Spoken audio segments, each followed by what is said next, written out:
नमस्कार मित्रांनो, मी अरुण आंधळे पाटील. आपण पाहतात नव महाराष्ट्र. आज आपण महाराष्ट्रामध्ये सध्या जो एक हलकल्लोळ आपण ज्याला म्हणून माजलेला आहे, या महाराष्ट्रामध्ये नेमकं काय चाललेलं आहे, त्यात नाशिक जिल्हा हा सध्या गाजत आहे. अशोक खरात या बंधू ज्योतिषाने कशा प्रकारे महिलांच्या भावनांशी तो खेळला. कोणाला मूल होत नाही, कोणाला धनलाभ हवाय, कोणाला नोकरी हवी, कोणाला बढती हवी, कोणाला मंत्रिपद हवे. अगदी साऱ्यांच्या घरात एक प्रकारे घुसून त्यांनी महिलांचा छळ केला. शाळकरी मुली देखील त्यांनी सोडल्या नाही. रुपाली चाकणकर या त्यांना महिला बचत गट मेळावे असतील किंवा इतर ठिकाणी मिरवत होत्या आणि इतरही महिलांना वाटायचं की रुपाली चाकणकर हिच्यासारखा आपला देखील रुबाब व्हावा, आणि काही महिला त्याला बळी पडल्या. शेकडो कोटींची त्यांनी प्रॉपर्टी जमा केली. महाराष्ट्र शासन उभाटा सेनेचं म्हणजे महाआघाडीचं ज्यावेळी सरकार होतं, उद्धव ठाकरे मुख्यमंत्री होते, जयंत पाटील जनसंधारण मंत्री, त्यावेळी त्याला अक्षरशः 40 किलोमीटरवरून पाणी आणण्याची परवानगी दिली आणि त्यांनी ते पाणी त्याच्या बंगल्यासाठी, त्याच्या झाडांसाठी वापरलं. त्याचप्रमाणे जवळजवळ 1.5 कोटी रुपये त्याचं जे शनेश्वर मंदिर आहे त्याच्या विकासासाठी महाराष्ट्र शासनाने त्यावेळी दिलं. मग आता इतकं महाराष्ट्र शासन त्याच्यावरती मेहरबान का झालं, तो सगळं महाराष्ट्र पाहतोय. आता दुसरं एक नाव, अन्न व औषध विकास काहीतरी ते मंत्री आहेत, नरहरी झिरवळ, त्यांचं प्रकरण आता कालपासून गाजू लागलेलं आहे. प्रकरण तसं जुनं आहे, त्यांचा त्यात खरोखर बळी गेलेला आहे आणि त्यांना फसवून ट्रॅप लावून, हनी ट्रॅप लावून त्यांच्याकडून ब्लॅकमेल करण्यासाठी त्यांना ते जे यादव बंधू आहेत, एक त्याच्यात तृतीयपंथी आहे, त्या तृतीयपंथी महिला म्हणा किंवा पुरुष म्हणा, अर्धनारी अर्ध पुरुष असं तो बाबा होता. त्याचं नाव आहे पवन यादव, तिचं नाव आहे पवन यादव. अर्धनारी पवन यादव, त्या महिलेचा भाऊ आहे रवी यादव.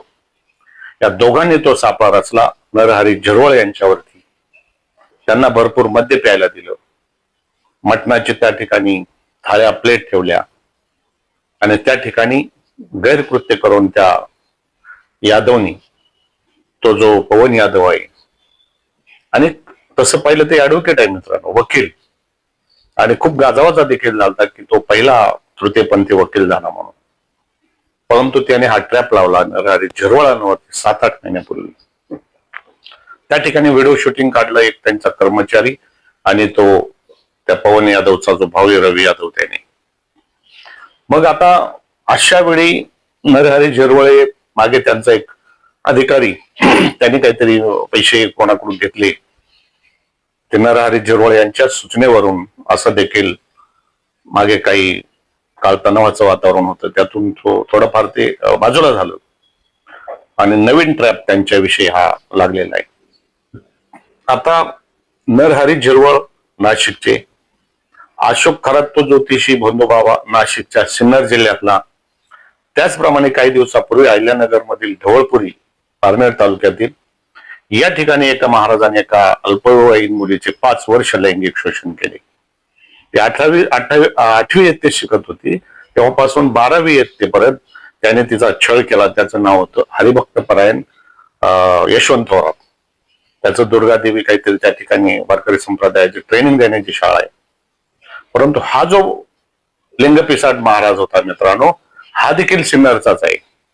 याचं नाव अण्णासाहेब गुंजा, हा देखील सिन्नरचा आहे. योग आहे बघा, हे तिन्ही जे आता चर्चेत नाव आहेत ही नाशिक जिल्ह्यातील आहेत. नाशिक जिल्हा त्र्यंबकेश्वर आपल्याला माहिती, पंचवटी आहे, पांडवलेणी, म्हणजे नाशिक जिल्हा हा खूप पवित्र असा आपण मानला जातो. शेती कृषी विभागात तो अग्रेसर आहे, प्रगतील शेतकरी त्या ठिकाणी आहेत. परंतु त्याच ठिकाणी अशा प्रकारचे हे भोंदू महाराज हे जे कृत्य करतात हे खरोखर निंदनीय आहे.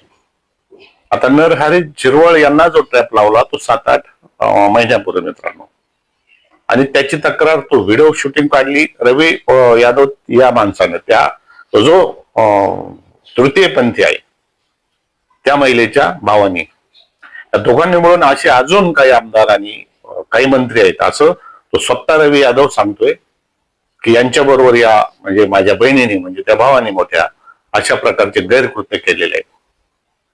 आता आपण तृतीयपंथीयांना त्यांचं नेहमी वेगळं जाणं असतं की आमच्याकडे समाज अशा नजरेने बघतो, आम्हाला वाईट वागणूक देतो.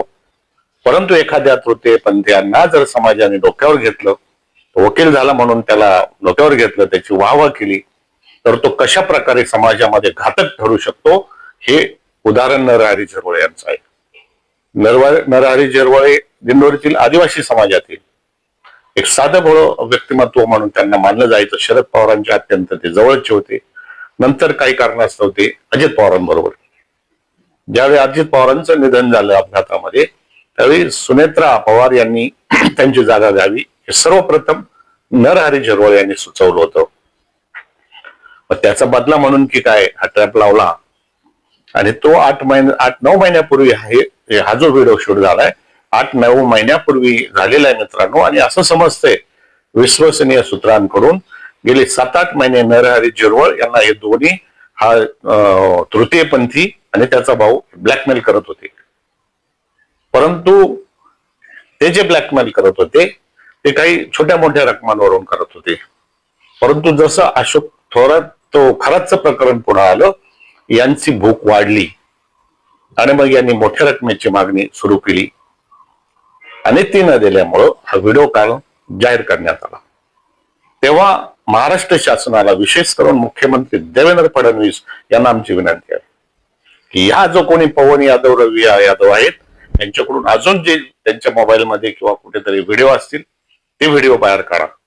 त्यात कोणकोणते मंत्री आहेत, त्यात कोणकोणते आमदार आहेत त्यांची देखील चौकशी करा. म्हणजे हे जे भाऊ आहेत हे कशा प्रकारे महाराष्ट्रातील लोकांना, आमदारांना ब्लॅकमेल करतात ही यादव कंपनी, हे आपल्याला दिसेल. आणि अशी जी भांडगोळं महाराष्ट्रात वाढत आहेत आणि त्यांच्याबरोबर जे आमदार किंवा हे आंबट शौकीन आमदार किंवा मंत्री असतील यांना देखील समज देणं, यांची सजा मिळणं हे देखील तितकंच गरजेचं आहे. आता नरहरी झिरवळ आपला बचाव कशा करतील. आणि दुसरी गोष्ट मित्रांनो, हे राष्ट्रवादी अजित पवार गटातच का सुरू आहे. अजित पवारांचं किंवा रुपाली चाकणकर असतील, अजित पवार होते तोपर्यंत ती बाई सेफ होती. अजित पवारच्या मागे भक्कमपणे उभे होते. सारा महाराष्ट्रात त्याबद्दल चर्चा सुरू होती, विशेष करून सोशल मीडियावर. अजित पवार जाताच तिचे दिवस फिरले. हा अशोक खरात बाबा तिचा कोण नवीनच आला, त्यांचे फोटो आपण पाहिले, ती काय काय त्यासाठी करत होते त्या अशोक खरात बरोबर. आणि अशा महिला या खरोखर कलंक आहे समाजाला.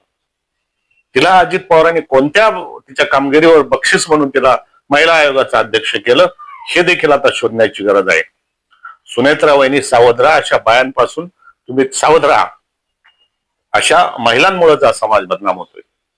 अशोक खरात ही बाजू एक सत्य आहे मित्रांनो. दुसरी एक बाजू आहे, त्यांनी मुलं देण्याच्या बहाण्याखाली जवळजवळ 700-800 महिलांना त्याच्या प्रसादामुळे मुलं झाल्यात अशी एक चर्चा सुरू आहे त्याच्यात.